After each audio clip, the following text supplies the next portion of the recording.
Hello friends, आज की video में हम करेंगे डायनेमिक मेमोरी एलोकेशन का प्रोग्राम।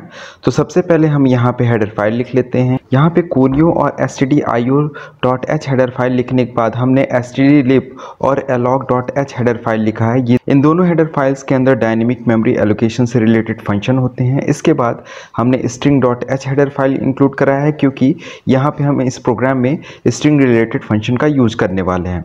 फिर हमने मेन फंक्शन लिख लिया। फिर इसके बाद कैरेक्टर टाइप का एक हमने पॉइंटर ms ले रखा है और एक वेरिएबल n ले रखा है।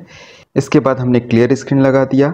इसके बाद हम आउटपुट फंक्शन लिखेंगे कि कितना मेमोरी ब्लॉक हमको इंटर कराना है। तो हमने लिखा है enter the size of memory block और इसकी वैल्यू को स्कैन ऑफ कर दिया। ये हमारा n है, तो यहाँ पे एंड n हमने कर दिया है। इसके बाद अब हम मेमोरी का एलोकेशन करेंगे यूजिंग malloc फंक्शन। तो हमने सबसे पहले लिखा ms is equals to ms हमारा पॉइंटर है।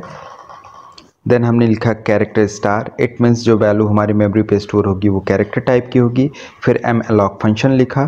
फिर ब्रैकेट के अंदर हमको एक आर्गुमेंट पास करना है, तो हमने n पास किया जो कि मेमोरी ब्लॉक हम इंटर करेंगे। और साइज ऑफ ऑपरेटर के अंदर हमने इंटीजर लिख दिया, यानी साइज ऑफ ऑपरेटर इंटीजर जब लिखा तो ये 2 बाइट का स्पेस यहाँ से ले लेगा और n की वैल्यू जितनी हम लिखेंगे उससे मल्टीप्लाई करके वो उतनी मेमोरी एलोकेट कर देगा। इसके बाद हमने स्ट्रिंग रिलेटेड एक फंक्शन यूज किया है strcpy।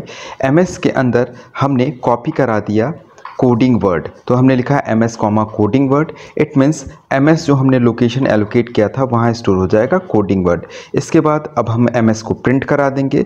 तो जैसे ही हम ms को यहाँ पे प्रिंट कराएंगे तो वो कोडिंग वर्ड यहाँ पे प्रिंट कर जाएगा।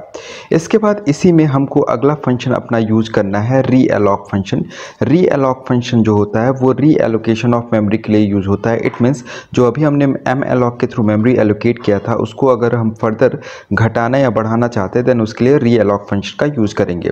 तो देखिए हमने लिखा रीअलॉक और ब्रैकेट के अंदर 2 आर्गुमेंट पास किए हैं ms, 20। इट मीन्स ms के अंदर जो हमारा पुराना मेमोरी साइज था उसकी साइज को हम अब 20 से अपडेट कर दिए हैं। इसके बाद फिर से हमने strcpy फंक्शन का यूज किया और ms के अंदर स्टोर कराया for all programming languages coding word. फिर यहाँ पे हमने ms को प्रिंट करा दिया है, तो ये प्रिंट कर जाएगा for all programming coding word. Then जो मेमोरी हमने अभी एलोकेट किया था अब उसको हमको फ्री करना होगा, इट मीन्स डी एलोकेट करना होगा। तो ms को हम फ्री फंक्शन के अंदर पास कर देंगे और ये मेमोरी का डी एलोकेशन कर देगा। इसके बाद हमने गेट सेज लगा दिया और प्रोग्राम को क्लोज कर दिया। अब प्रोग्राम को सेव कर लेते हैं। अब प्रोग्राम को रन कराते हैं।